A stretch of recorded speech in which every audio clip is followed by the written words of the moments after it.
¿Qué ocurre con los hongos? Bueno, seguramente cuando yo hablo de hongos, a muchos se le vendrá una imagen de este tipo.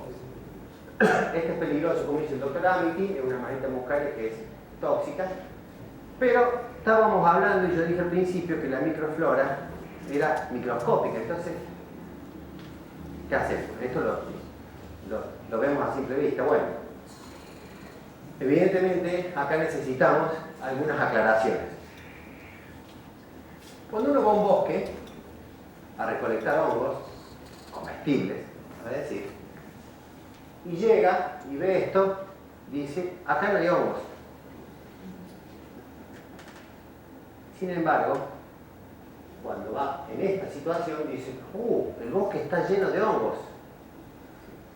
Bueno, es un concepto erróneo, porque en realidad lo que nosotros llamamos normalmente hongos, y muchos de los alumnos de biología que están acá quizá me han escuchado insistir esto, lo que llamamos nosotros hongos, en realidad son el equivalente a los frutos de un árbol, es decir, son el equivalente a la manzana del árbol. Y lo que sería la planta, en el caso del hongo, en realidad se desarrolla por debajo de la superficie del suelo o dentro de un tronco en forma de pequeños filamentos microscópicos hiperabundantes conocidos como hifas.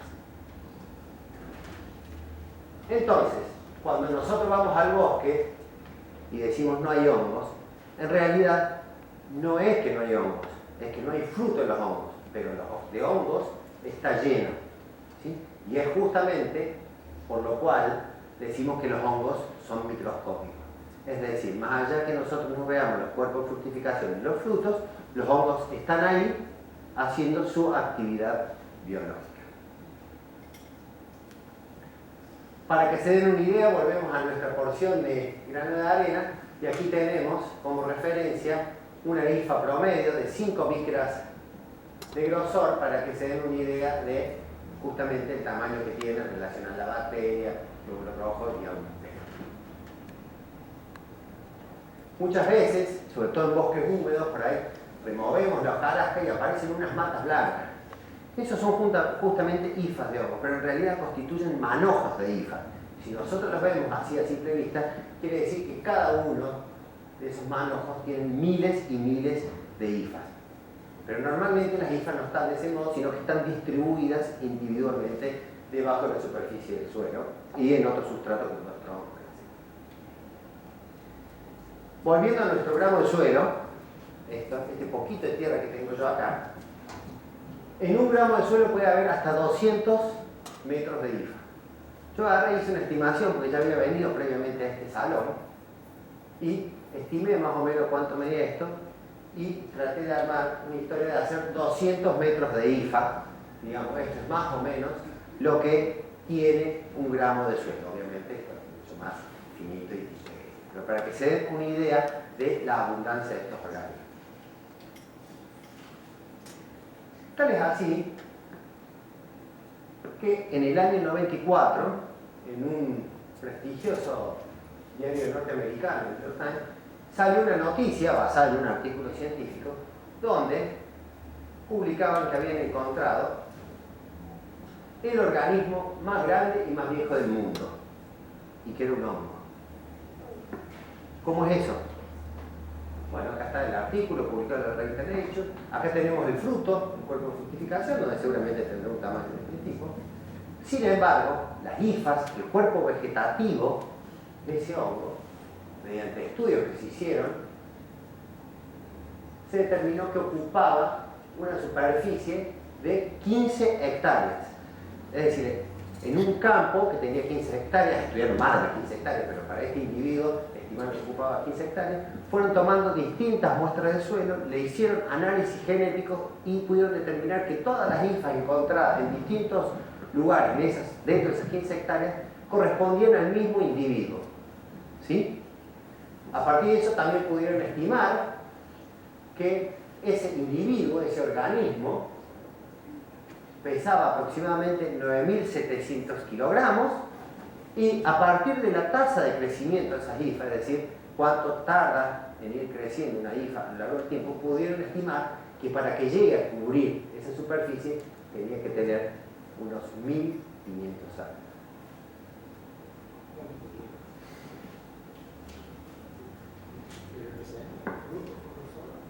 No, había frutos por todos lados porque es como un árbol que puede dar muchos frutos. Ese es simplemente un ejemplo.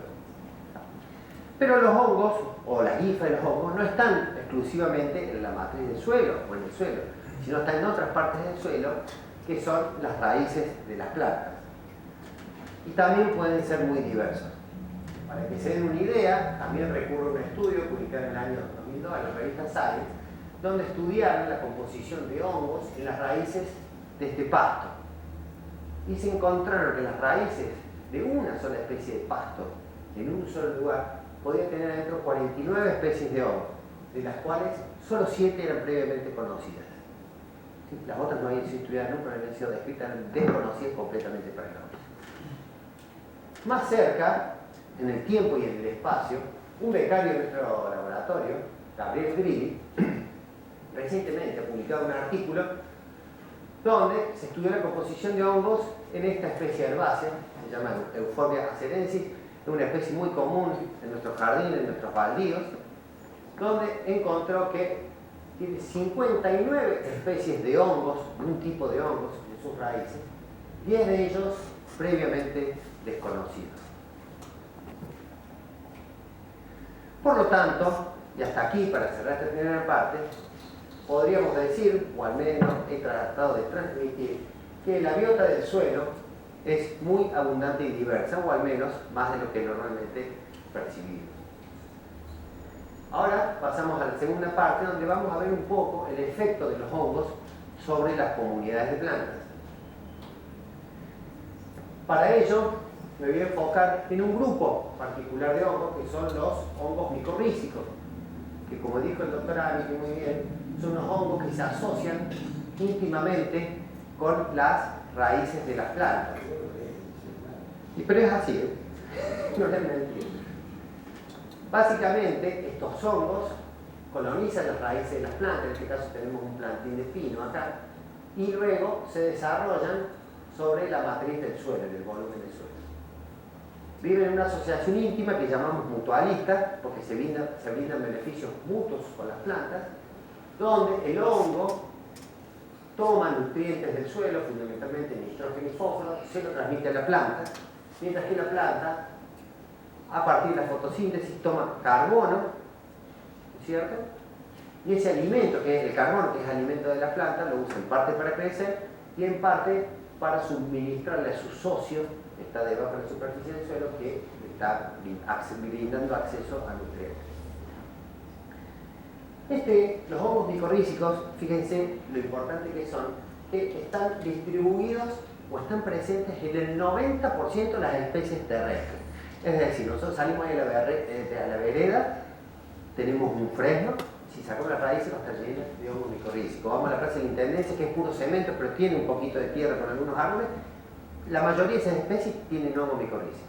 Ni hablar un ecosistema natural, porque están en el 90% de las plantas terrestres. Fíjense, acá tenemos, según una idea, una raíz muy fina de una planta, porque las plantas tienen raíces gruesas y raíces muy finas para obtener los recursos del suelo. Fíjense la cantidad de filamentos de hongos que hay en esa matriz. Acá tenemos aire, pero simula ser la matriz del suelo. Esto es para que se den una idea, que cuando ustedes miran una planta, la tierra, debajo de esa superficie, están las raíces, y entre medio de ellos hay un entramado muy denso de hifas de hongo. Muchos de ellos están asociados con las raíces de las plantas. Dentro de las raíces, esto es una foto microscópica de un corte de raíz, el hongo con sus hifas va colonizando entre las células y en algunos casos forman estructuras dentro de las células. Ahora bien, yo dije que estos hongos estaban ampliamente distribuidos, que colonizan la mayoría de las especies de plantas. ¿Qué efectos tienen justamente sobre las plantas? Hemos dicho que les transfieren nutrientes del suelo a cambio de carbono. ¿Pero eso cómo se manifiesta en la planta? Bueno, en general las plantas con hongos micorrízicos en sus raíces suelen ser más grandes y más vigorosas que aquellas sin hongos.